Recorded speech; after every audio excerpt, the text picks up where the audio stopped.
Сатылай кешенді оқыту технологиясы бойынша сатылай кешенді оқыту технологиясы оқушыларды табысты және сапалы оқытудың негізгі жолы. Қазақтың бас ақыны Абай Құнанбаевтың атын абыроймен алып жүрген нөмірі 2-ші орта мектепте өткен облыстық семинардың басты тақырыбы осы болды. Мемлекеттік тілде білім беретін мектеп оқушыларына арнап құрастырылған бұл технологияның авторы Абай атындағы Қазақ ұлттық педагогикалық университетінің профессоры Нұрша Оразыханова еді.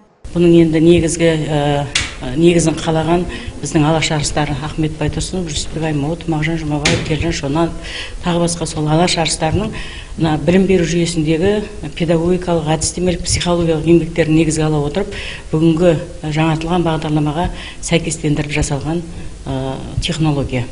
Елордадан шаһарымызға ат басын бұрған құрметті қонақтың сөзіне сенсек, профессор аталмыш білім ордасымен тығыз байланыс орнатып, бірлесе жұмыс жасап келе жатқандарына бірнеше жыл болған. Мәселен, өткен жылы дәл осы білім ордасы қабырғасында оқыту әдістемесін жүзеге асыру мақсатында тәжірибе алаңы ұйымдастырылды. Және дәл осы технология бойынша оқытудың нәтижесін шығару мақсатында осы бір семинар өткізіліп отыр, дейді Нұрша Алжанбайқызы.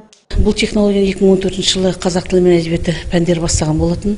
Сол нәтижесінде 2015 жылы республикалық осы сатылай кешенді оқыту технологиясының ауызша олимпиадада жүлделі 2-ші орын алып, бір команда барып орын алып келді. Осы технологияның тиімділігін көргеннен кейін, оқушылардың білім сапасы арттырғаннан кейін, басқа да пәндер, орыс тілі, тарих және бастауыш сынып мұғалімдері курстан өтіп, қазіргі уақытта өздерінің сабақтарында қолдануда.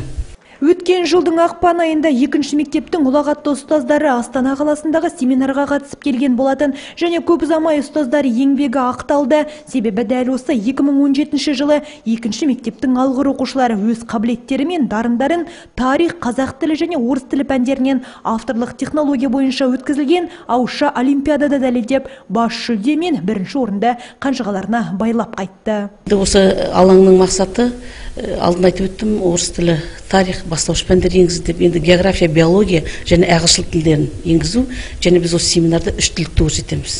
Биология пәнінен мұғалім өзінің сабағында осы 3 тілді, ағылшынды, орыс тілін және қазақ тілін 3 тілді көрсетеді.